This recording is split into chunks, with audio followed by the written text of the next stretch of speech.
Buenas noches, país, ¿cómo están ustedes? Como todos los miércoles nos encontramos para analizar lo que pasó en la semana. Una semana que realmente a mí me saca un poquito de quicio, porque veo muchos programas políticos, demasiados programas políticos, pero no programas que hablen de soluciones. Hablan de peleas, hablan de entuertos, hablan de noviazgos, hablan de amistades, hablan de usos, de aviones, de autos, de compras directas, de todo lo que sea. Pero no resolvemos el problema de fondo del país. Y yo veo por un lado las dos puntas que tenemos en nuestra vida. Los chicos, que muchos de ellos están en la calle con muchas personas debajo de la pobreza, inclusive el dato que dio la ciudad de Buenos Aires con mucha gente pobre. Y por otro lado los ancianos que también están desvalidos, por una jubilación que no les alcanza, por un PAMI que no los atiende como corresponde, por medicamentos que no les dan, porque fijaron arbitrariamente una norma que el que gana más de una jubilación mínima, un poquito más, 8.500 suculentos pesos, entra en la misma escala que el que tiene un avión o un barco. Ahora entiendo por qué no habla Regazzoni, porque indudablemente no habla nadie. Por otro lado, los chicos no los defendemos ni los cuidamos, los abuelos no los defendemos ni los cuidamos, los presos los dejamos salir y que hagan lo que ellos puedan porque tenemos demasiada gente dentro de prisión. Y realmente tenemos una sociedad que es una hipócrita, porque nos quejamos nosotros permanentemente en las charlas de café, en el asado de los domingos, de esto que nos pasa a todos los que estamos ahí. Mientras escuchamos a los políticos que hablan de otro canal, un canal de otro país, un canal donde está con distintas necesidades, con distintos problemas, con distintos objetivos que nosotros no tenemos. Y después, obviamente, por otro lado, noto la justicia. Una justicia que está ciega, sorda y muda. Ciega, sorda y muda que tal que el periodismo y las tapas de los diarios están haciendo lo que ellos deberían hacer. O sea, vemos por un lado las rápidas resoluciones de algunas causas con respecto al gobierno actual. Estoy hablando del gobierno actual. Usted recuerda lo que pasó en los últimos 12 años del otro gobierno.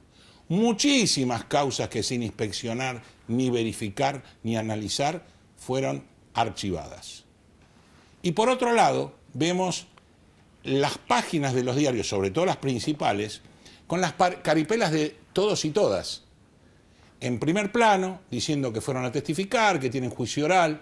Pero muchachos, van a pasar la vida y vamos a tener que resolver el problema. Porque todo lo que nos está faltando a los argentinos, los hospitales, las jubilaciones, la infancia, la defensa de la infancia, el hábitat que muchas veces la gente no tiene acceso, es por lo que nos robaron. A lo largo de todos los tiempos, y no todos, pero contados con los dedos de una mano mutilada, los que no lo hicieron. Los invito a este programa que, como siempre, vamos a analizar soluciones. No nos vamos a pelear, no vamos a discutir, simplemente vamos a tratar de resolver o cómo poder resolver los determinados problemas que la sociedad argentina tiene y que de eso la mayoría de los políticos no hablan. Señor director, los que auspician este programa y venimos de lleno con los invitados.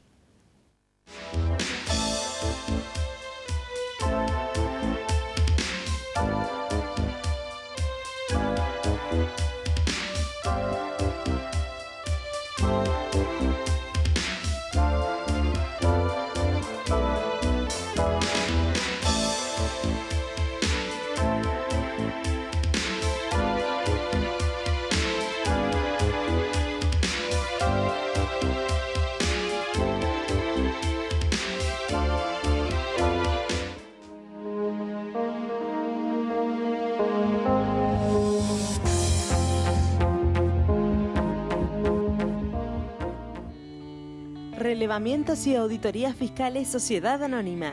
La optimización de los recursos tributarios son nuestro objetivo. Una vida de experiencia, brindando servicios y dando soluciones a empresas y a organismos tributarios provinciales y municipales. Para información, relevamientosyauditorias@gmail.com. Bodega Iacarini cuenta la historia del vino de San Rafael. Cada una de sus líneas transmite los valores de la tradición, el culto al trabajo y su recompensa, el homenaje a sus hacedores.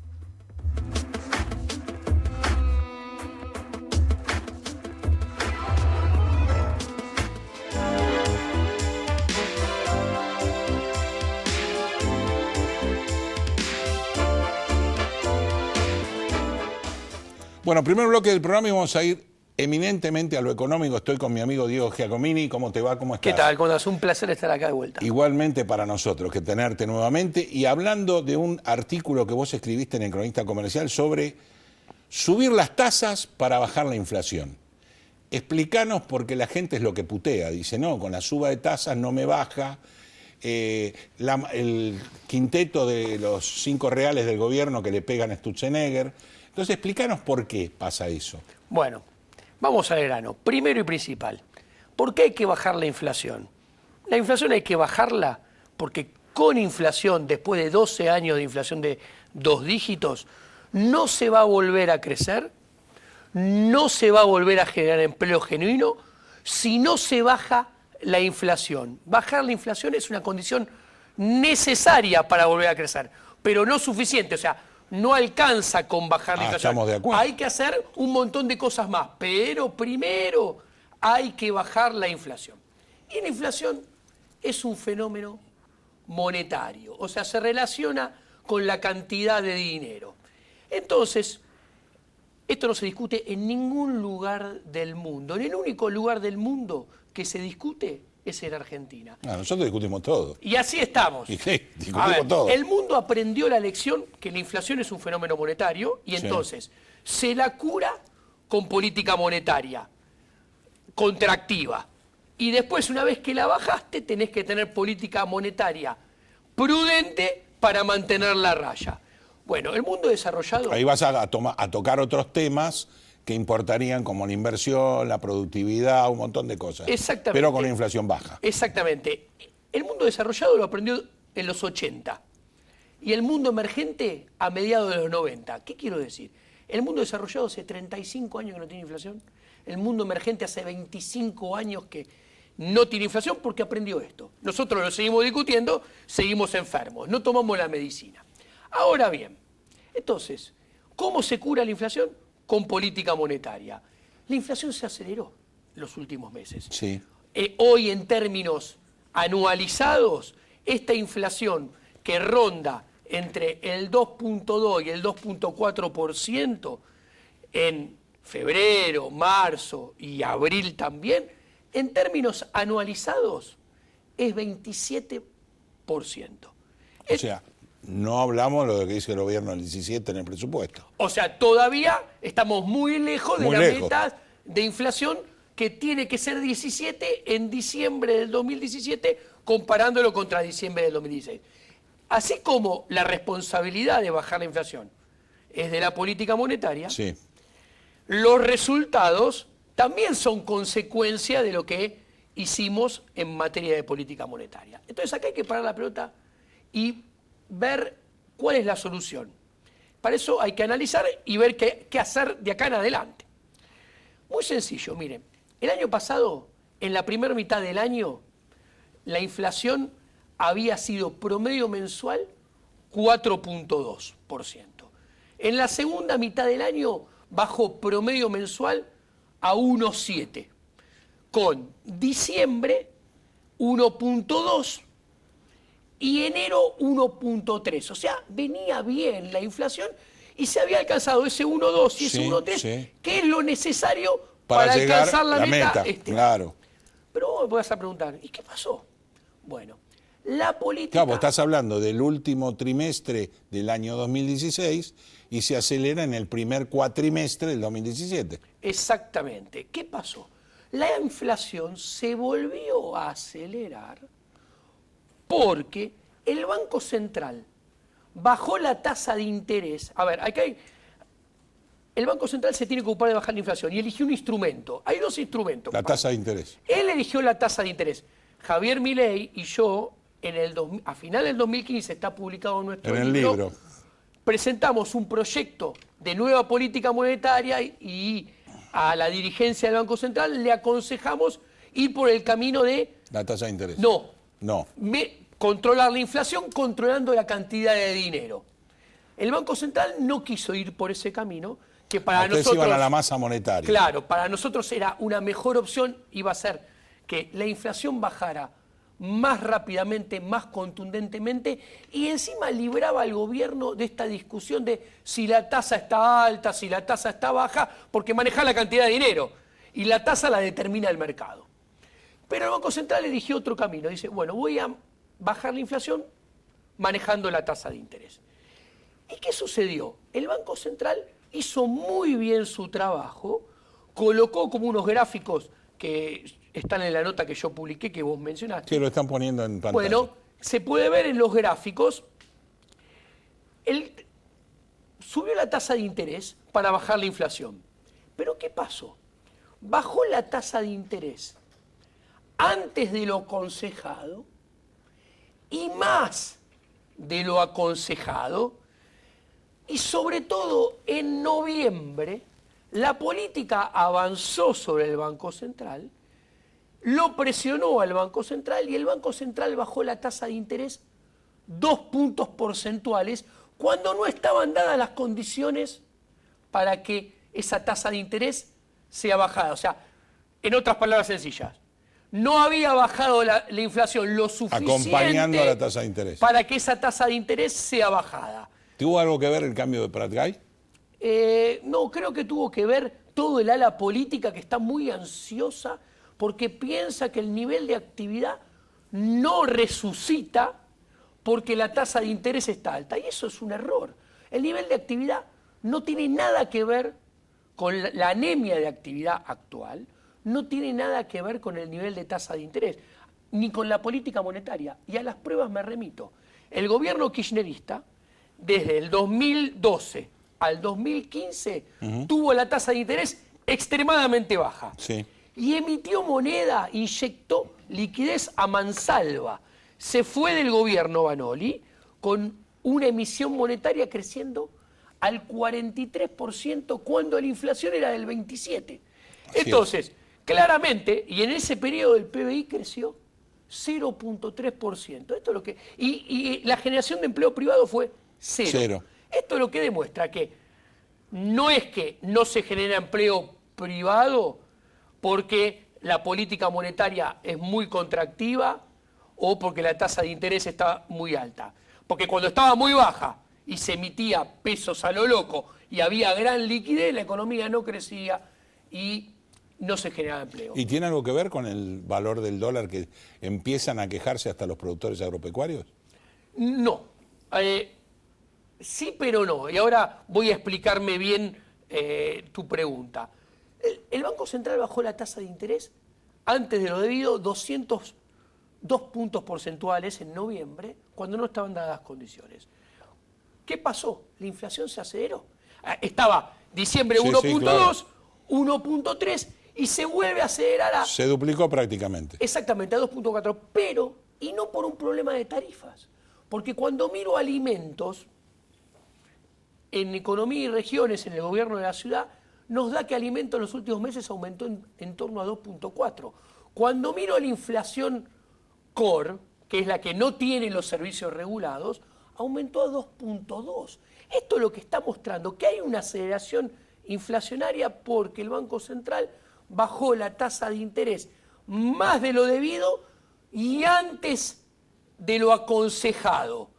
Y el Banco Central hoy, ayer en realidad, decidió mantener la tasa de interés donde estaba, en ese 26,25. Y acá, mi opinión personal, es que se pierde una oportunidad. Porque, ¿qué sucede? El manual del banquero central dice, mira, cuando vos te equivocás y bajaste la tasa de interés antes de lo aconsejado y más de lo aconsejado, concretamente la bajaste 2%, y la evidencia está de mi lado porque la inflación se aceleró, vos tenés que hacer una sobrecorrección y como la inflación, te equivocaste y la inflación se volvió a acelerar, vos tenés que ir por más, no tenés que corregir y subirla a 2, tenés que subirla, no sé si 4, pero bueno, pero 3. Superar lo que vos hiciste. Claro, y el Banco Central hace un mes atrás solamente lo corrigió 1,5 puntos, cuando la había bajado incorrectamente 2 puntos porcentuales. Y ayer la decidió dejar constante. Entonces... Nos queda un minuto, pero yo te pregunto, ¿entonces el Banco Central lo doblegaron? Probablemente, no sé si por autoconvencimiento o como presión, no volvió sobre sus pasos, que es lo que debería haber hecho, para aumentar las chances de bajar la inflación a menos de 1 en la segunda mitad de año y tener la posibilidad de cumplir la meta. Habiendo dejado la tasa ayer sin movimiento y sin haber ido pasos atrás, o sea, enmendando y sobrecorrigiendo el error, que es lo que el manual del banquero central dice, se alejan todavía más las posibilidades de cumplir la meta de inflación a fin de año y que sea el 17%. Con lo cual el mensaje para la señora que viene al supermercado es tétrico. Porque la inflación va a ir creciendo o no va a disminuir en lo que necesita que disminuya. Y yo en la apertura también me olvidé de los empresarios inescrupulosos, que también, a pesar de que había un cambio de gobierno y todo, y que abajo está el pueblo, siguieron aumentando todo sin problema, ¿no? Bueno, se perdió, es lo que digo, se perdió una oportunidad que encima también, en términos electorales, para mí sumaba. ¿Por qué? Porque el impuesto inflacionario es... Claro. Los pobres es el que más lo sufre. El que más paga. Claro. El decil más rico paga 3% de su ingreso de impuesto inflacionario. El decil más bajo paga 25% de su ingreso en materia de impuesto inflacionario. Entonces, bajar la inflación es de la manera más concreta de ayudar defender claro, a la clase que pobre. menos tiene. Gracias, Diego. Gracias por haber estado acá, como siempre. Vamos a hacer un traguito de vino, alguna publicidad. Y volvemos, vamos a hablar de política.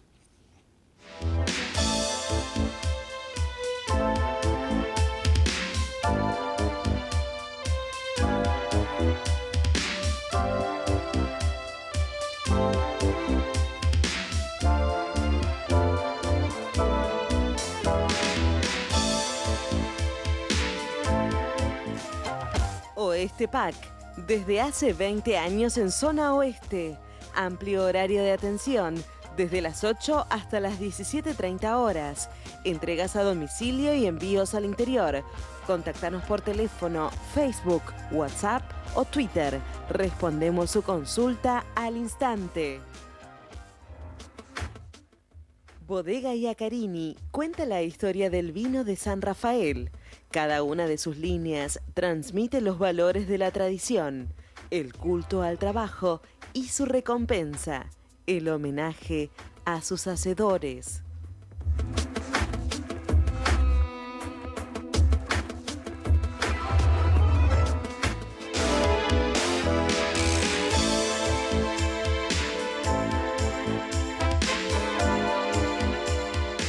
Bueno, estamos en el segundo bloque del programa, hablamos de política, pero no vamos a hablar fundamentalmente de política.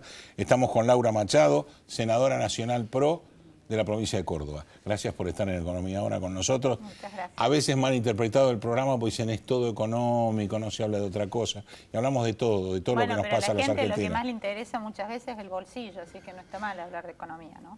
Sí, pero también viene bien los problemas sociales que tenemos, que quizás sean a veces consecuencias de problemas económicos, sí, puede ser. pero hay problemas serios.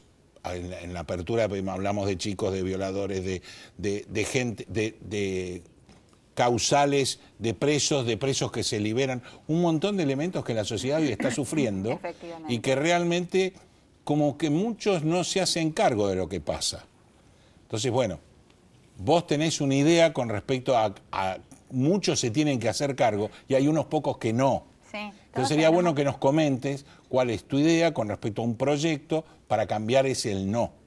Bueno, en realidad lo que presenté y el proyecto a que te estás refiriendo es un proyecto para que los jueces, es decir, los magistrados, tengan responsabilidad civil por sus actos en ejercicio de sus funciones.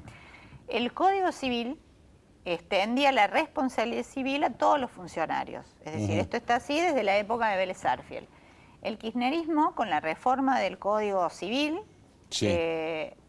retiró del Código la responsabilidad civil de los funcionarios para generar una nueva ley de responsabilidad civil o de responsabilidad del Estado frente a determinados hechos. Pero retira de esa responsabilidad civil a los jueces.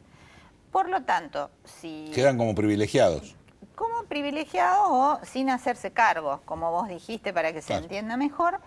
Y a mi criterio, lo que es la mala praxis, es decir, todos los que tenemos una profesión, un trabajo, una función, por algo nos pagan lo que nos pagan para que nos hagamos cargo. Sí, nos hacemos cargo con nuestra firma y con nuestro título. Exactamente. Responsables de las decisiones que tomamos cuando estas son errores groseros, cuando no se han tomado las precauciones y las debidas medidas que se deben tomar y cuando además con eso dañamos a gente. Entonces lo que esta ley va a permitir, lamentablemente por ahí que no haya errores es imposible, ¿no? Pero sí... No estamos de acuerdo, pero estamos viendo, por ejemplo, en las causas de los últimos femicidios, que son gente que se libera cuando realmente no tenía ningún tipo de característica para liberarlo. De valoración. Los jueces tienen que sopesar informes técnicos previos a esta decisión. Los jueces se pueden apartar también de esos informes, pero tienen que apartarse fundadamente, es decir, diciendo, estas son las condiciones de mayor peso por las cuales yo no le llevo el apunte a estos informes y decido igualmente darle este beneficio de la libertad. No nos olvidemos, Laura, que después los hechos le van a dar la razón o no. Sí. Porque hubo muchos casos de jueces que permanentemente liberaban presos que terminaban delinquiendo nuevamente. Lo que pasa es que no debe convertirse la aplicación de leyes y de beneficios en un mero trámite. Y a veces la cantidad de causas generan cuestiones formales de mero trámite. ¿Qué ha ocurrido? Pasa que se recibe al toque que llega la fecha de pedir una excarcelación, una libertad condicional, no sé, una salida transitoria, se inicia el expediente, se piden los informes son todos parecidos, pareciera que están las mismas personas siempre diciendo las mismas cosas y procede. Esa automaticidad tampoco es correcta. Entonces, ahora van a tener mayor cuidado, me imagino yo, al considerar cada uno de estos beneficios. Y entre esta ebullición que hay en la sociedad con el famoso tema del 2x1 que últimamente estuvieron todos charlando y todos los programas de televisión y todos los problemas, a pesar de que ya hubo un antecedente en el 2013 del 2x1 que no salió por ningún lado, pero bueno, ¿cómo te parás vos ante esto que pasó? Bueno, ¿qué es el 2x1? El 2x1 es una norma que sacaron en la Argentina, con el cual yo en su concepto básico no estoy de acuerdo, que dice que por cada año de prisión preventiva le corresponderían 2 años de prisión efectiva, es decir, que se le disminuye la pena. Esto se hizo, muchos dicen, a la mitad. Muchos dicen que para evitar que in eternum te tengan procesado sin darte tu sentencia para que te puedas defender, o a la vez para liberar las cárceles, decían otros. Lo cierto es que la base de esa decisión es errónea. Posteriormente se elimina esta ley está derogada, la ley del 2x1. Acá lo que ha ocurrido es que a pesar de estar la ley derogada, como existe un concepto internacional, mundial, producto de convenios internacionales, de derechos humanos inclusive, se establece que se debe aplicar la ley penal más benigna. En el caso ocurrido en estos días, que también ocurrió antes, no con este estrépito, no con este estrépito, no, pues fue como distinto. Tampoco ocurrió... Lo rechazó la Corte, ya con sentencia firme. Exactamente. ¿Qué pasa? Dijo, ante la duda, hubo fallo dividido, se aplica la ley penal más benigna y le concedieron este beneficio. Lo que también en esos fallos te decía que para este caso oscuro de si se aplica o no, o que se presta interpretaciones, el Congreso debería dar una ley más clara. En ese sentido, hemos presentado en el día de hoy el bloque de Cambiemos, un proyecto de ley donde hacemos una interpretación de la ley derogada en cuanto a su efectividad en el tiempo. Y decimos que bajo ningún concepto se debe aplicar esta ley si la persona en el periodo que estaba vigente no estaba en prisión preventiva. Claro. Eso en primer lugar. Y en ¿Qué es este caso? ¿Qué es este caso? Este caso es. Este caso. Y en segundo lugar, para evitar suspicacias que nosotros estamos beneficiando, porque piensan muchos que manejamos la Corte, cosa que es una cosa que no es así bajo ningún punto de vista. No, pero eso sabemos tampoco lo cómo vino, permitimos. como dijimos, son 2 jueces nuevos integrantes de la Corte. ¿Quién los propone? El nuevo gobierno. Entonces es una confusión y una confabulación del nuevo gobierno para hacer no esto. lo propusimos nosotros. Ya lo sé. Entonces, también decimos que no se aplica para hechos de lesa humanidad. Porque, Y ahí queda terminada la discusión. Y listo, ya está la interpretación clara del Congreso, entonces ya para nuevos fallos o nuevas situaciones no se va a aplicar más este criterio. En este proyecto que vos planteás, ¿en qué situación está? ¿Está presentado? Está presentado, ¿Está tratado mañana, en comisión? ¿Está algo mañana, avanzado?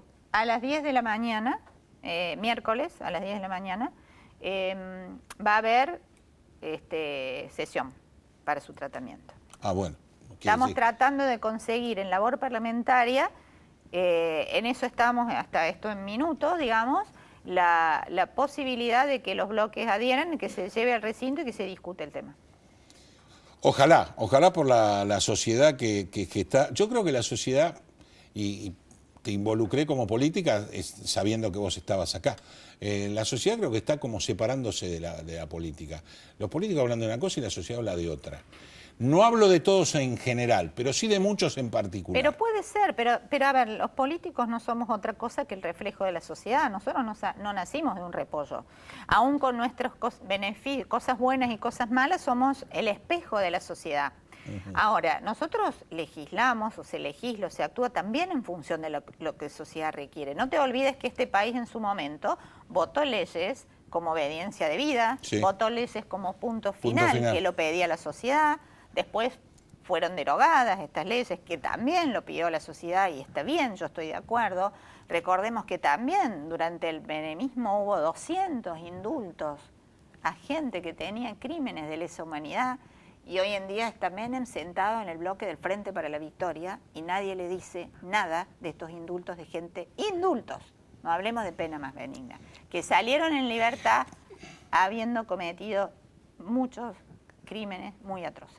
Debe ser una muy buena negociación la que hizo Carlos Saúl, para estar sentado sin que nadie le diga nada. Está sentado con el Frente para la Victoria. Te agradezco mucho, Laura, como senadora, y bueno, la sociedad espera que le den respuesta. Espero que vos, junto con tus colegas, se las den. Vamos a hacer, bueno, esa es nuestra función y después somos catalogados o revisados a través de los votos, ¿no? Exactamente. O sea que también Participaciones y votos. Tenemos sobre nuestras espaldas la posibilidad de que nos aprueben en nuestra gestión a través de los votos. Creo que la diferencia que existió entre el gobierno anterior fundamentalmente y es que hoy el gobierno se siente observado permanentemente y lo acepta. Pero está perfecto. La diferencia es que antes no se aceptaba, bueno, a ver, y nos sacaban del aire. Ser observado y ser enjuiciado y que nos pregunten y que nos exijan explicaciones está muy bien. Lo que a veces no está bien es que se mienta sobre nuestras gestiones de gobierno, sobre los objetivos que perseguimos con nuestra gestión de gobierno. Por supuesto, estamos de acuerdo. Gracias por haber venido a Economía Ahora. Suerte con este proyecto y ojalá que salga y yo te invito a que vuelvas a comentarnos cómo termina esto. Bueno, esperemos que rápidamente lo podamos solucionar. Creo que mañana o el día miércoles es la sesión. Muchas gracias. No, Hacemos una pausa, vendemos y venimos a hablar de chicos.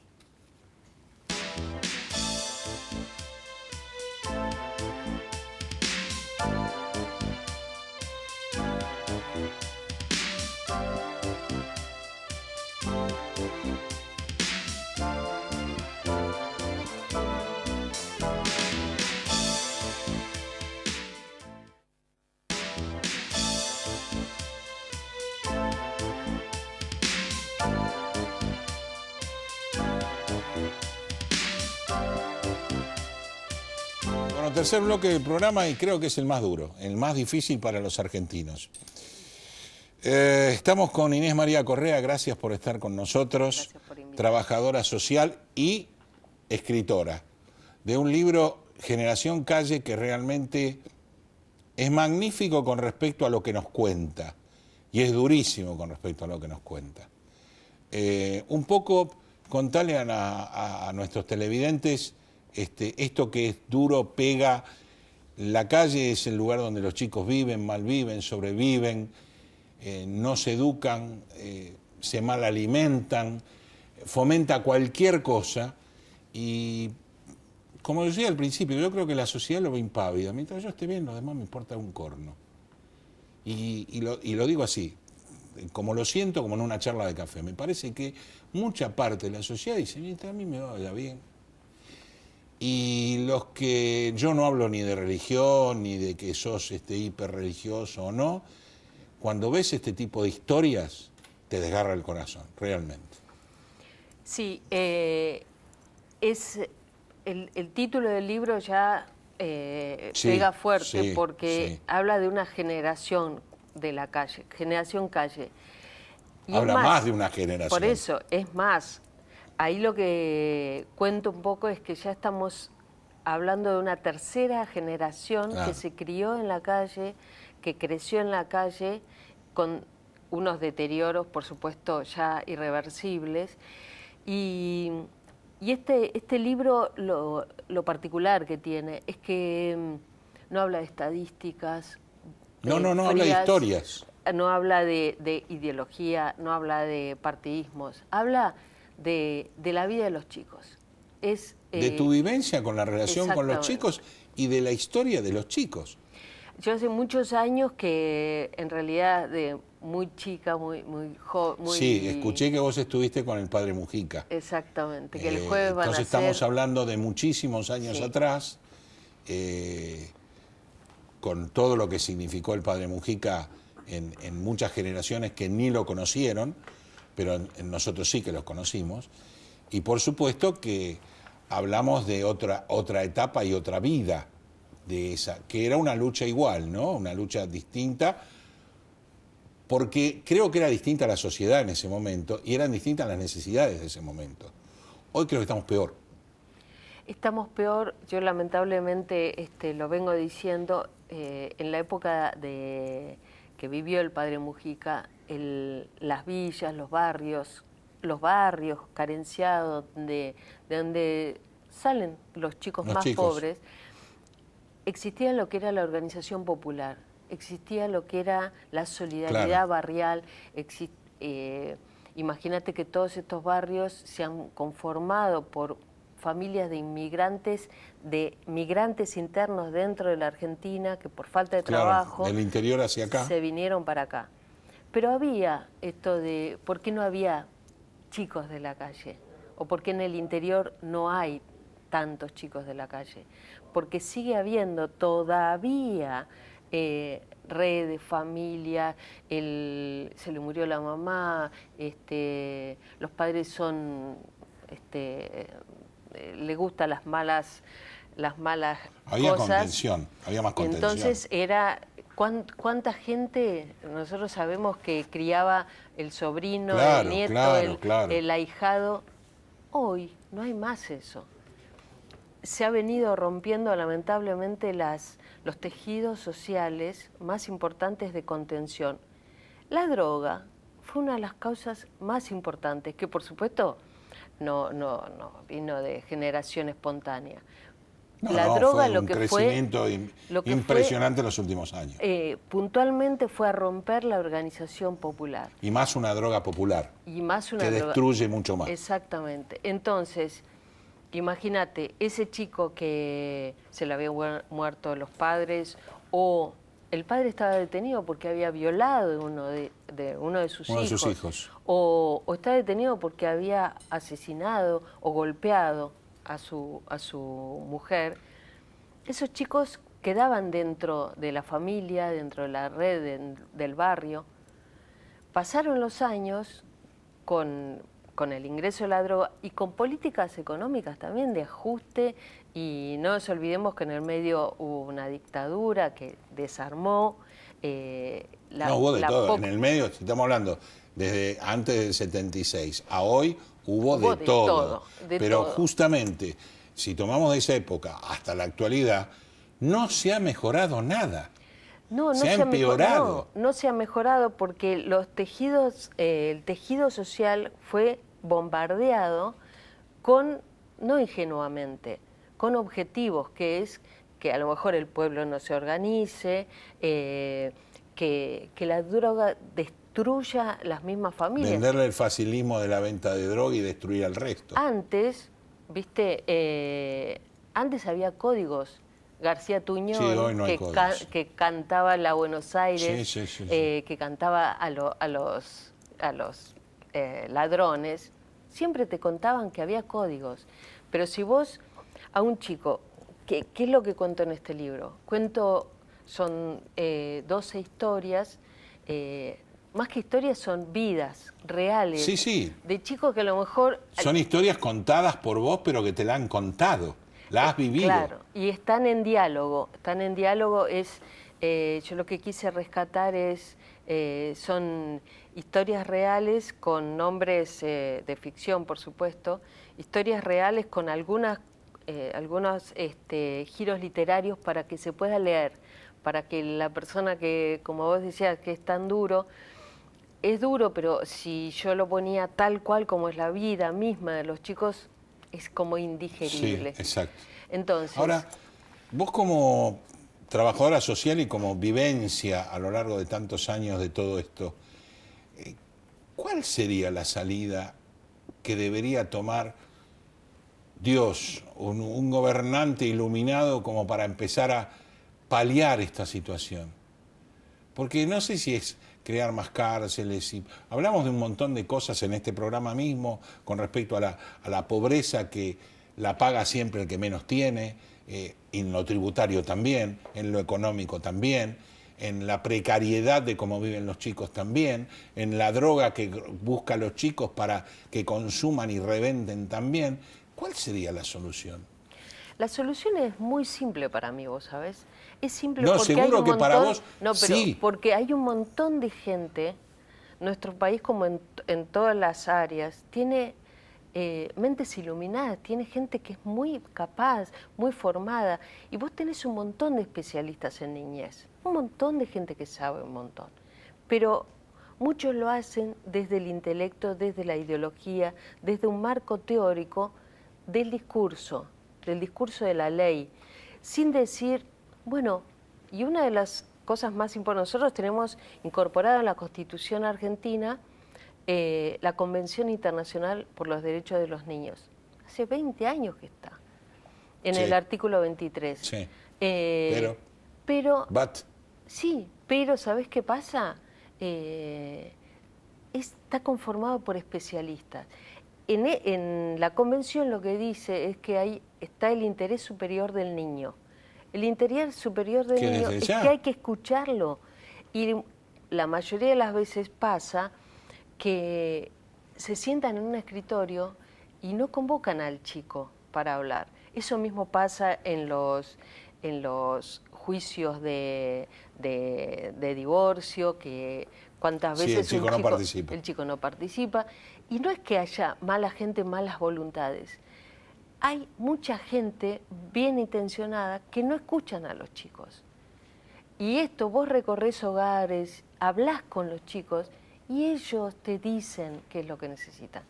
Claro. Eso es lo más impresionante, que por eso para mí es tan importante este libro, porque está la voz de ellos que dicen, no cierren más hogares, cierran los hogares, no hay gastan un montón de presupuesto en publicidad y resulta que no se acercan, no hay, prácticamente no hay profesionales que vayan a los barrios carenciados por los riesgos que pueden correr los profesionales. Entonces muchas veces los chicos quedan a la buena. Abandono. Sí. Es interesante tu testimonio y creo que además de interesante es interesante para que los políticos los vean, que son los que tienen que definir hacia dónde vamos, y muchas veces definen mal hacia dónde vamos. Entonces esperemos que te escuchen, esperemos que lo lean, esperemos que lo vean. Yo creo que, como muchos argentinos dicen, esto no tiene más solución, yo creo que siempre hay solución. siempre y cuando, como dijiste vos, haya voluntad para resolverla. Y sí. Yo te agradezco que hayas venido, realmente el libro es digno de leerse, sobre todo para la gente que no, como que no canaliza lo que está pasando. Así que te agradezco muchísimo que hayas venido. Y cualquier cosa es de Editorial Marea. Editorial Marea, perfecto. Editorial Marea, que se consigue, también se puede buscar está en los ebooks para comprarlo online. Perfecto. Que es una forma más accesible, pero básicamente el tema de conseguir y de leer es para tener otra mirada. Visión, otra mirada. Exacto. Por eso, yo Muchas gracias te por la agradezco invitación. mucho a vos, Inés. Gracias por ocuparte de los chicos. Muchas gracias a vos. Hacemos apenas una pausita muy chiquita, otra copita de vino y venimos a hablar con el doctor Peña, no de impuestos.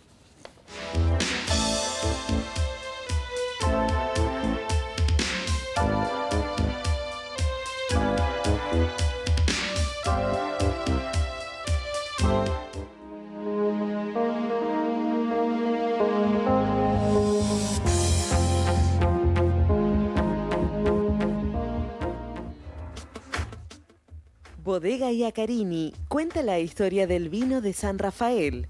Cada una de sus líneas transmite los valores de la tradición, el culto al trabajo y su recompensa, el homenaje a sus hacedores.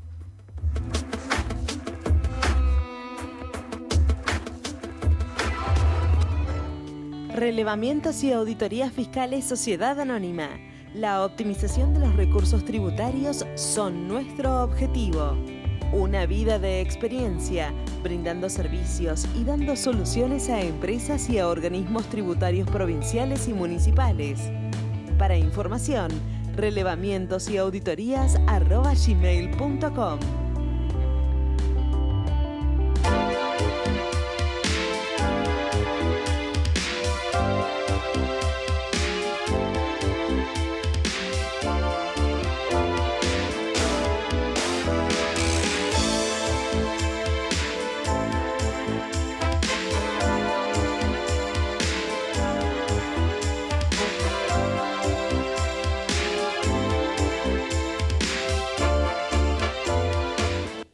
Bloque de repar, ganancia de primera, segunda y cuarta, Josefina Bavera, Gustavo Frankel, fíjense que es la 17 edición y los contadores seguimos esperando los aplicativos, licenciado Castañola, licenciado Abad, vamos a tener que pedir prórroga porque no alcanzan los tiempos.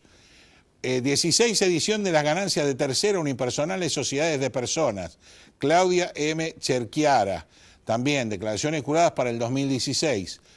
Nosotros están diciendo que va a tener que ser todo por vía web, con lo cual si no tenemos la forma, tenemos problemas los contadores. La separata de legislación, ganancias, bienes personales, ganancia mínima presunta y por supuesto un libro que nos va a aclarar cómo interviene el blanqueo dentro de estas declaraciones juradas. Doctor Peña, ¿cómo le va? ¿Qué dice, doctor? Yo sigo pidiendo que me agilicen el tema impositivo, tanto en la DGI como en ABAT, en AFIP, porque los contadores, a pesar de que el Consejo Profesional mío está como la justicia, sordo, ciego y mudo, los tipos que tenemos que hacer cientos de declaraciones juradas, estamos preocupados porque nadie sabe la verdad. Sí, estamos ahí sobre la línea ya. Estamos a 30 días de una prórroga iniciada hace prácticamente medio año en función de todo esto y ahora nos cambian la baraja y nos dicen que va a ser vía web. Y entonces estamos todos los contadores que nos miramos. No, es una situación... Estamos cantando truco con cuatro. Es muy incómoda para todos los profesionales de ciencia económica, los contadores. Terrible. Es tremenda situación, porque aparte de ello, digamos, el contribuyente dice, no, pero... Si ustedes no nos saben, echa la ¿a quién culpa a le voy a nosotros, preguntar? claro, nos echa la culpa a nosotros. Doctor Peña, ¿sabe que estuve viendo dentro del Ministerio de Economía unas manifestaciones de un tal Sebastián Galiani, donde habla de todo? Dije, este tipo es un iluminado. No, yo la verdad estoy un poco desconcertado, desnortado, porque recién me entero de que hay un viceministro de Economía, que dice así, ojo, textualmente, he sacado el dato, pero no, es el secretario de Política Económica de la Nación. Así es. Yo no sabía que ese secretario de Política Económica era el viceministro de Economía. He ahondado un poco en los antecedentes, cursó estudios en Oxford, ¿cómo se llama? En la facultad de... no recuerdo cuál es, 6 o 7 universidades del exterior. Sí. No tienen en el currículum ningún cargo ejecutivo, funciones, trabajo de materia de economía, de materia de política fiscal, de gasto, ¿no? Entonces, claro, salen una serie de declaraciones que sinceramente desnortan y desconcentran, desconciertan a cualquiera, sea profesional o no sea profesional.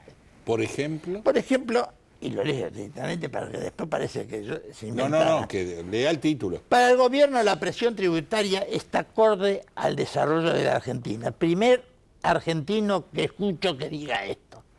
Ni políticos, ni economistas, ni tributaristas ha manifestado esto que sinceramente, lo digo con todo respeto, está abordando un criterio temerario. Sí, totalmente.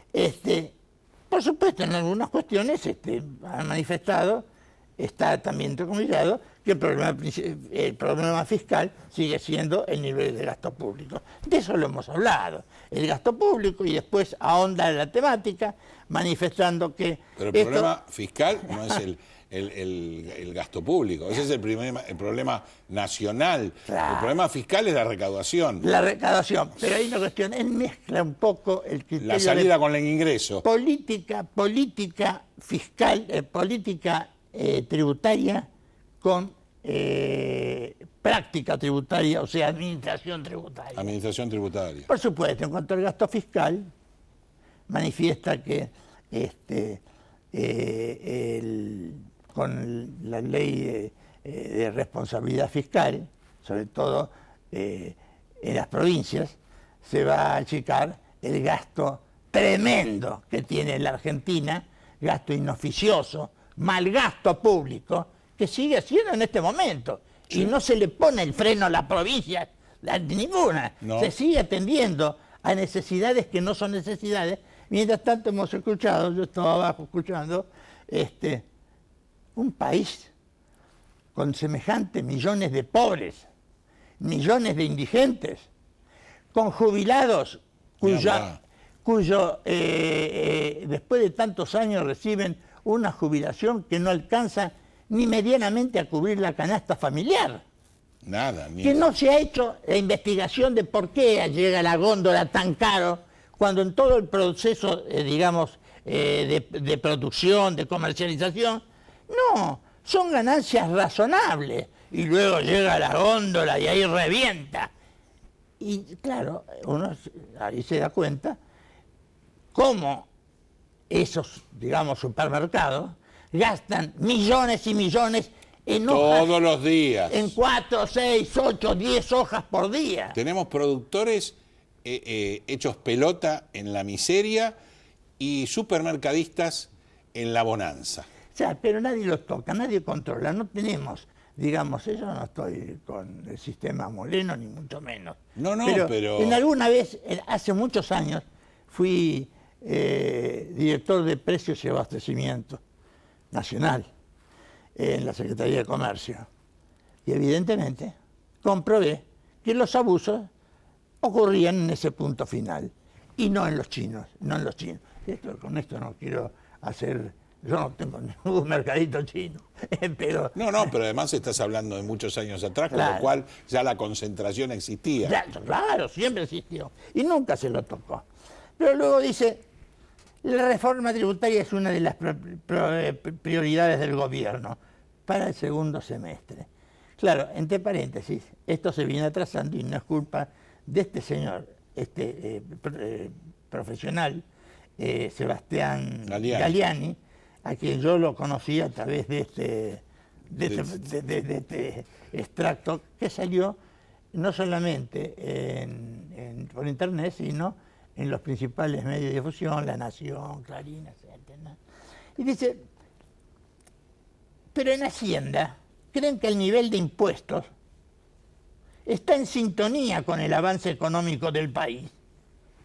¿Cómo? Nadie escuché. Es la primera persona. Sí, sí. Claro, el hecho, yo no sé si estaba en la Argentina, o estaba, digamos, porque estuvo también por las en Maryland, en todas las universidades, y no lo conocía. Creo que el único que lo conoce a fondo es... Mirá cómo te salió, Duhon. ahora te acordaste que era Maryland.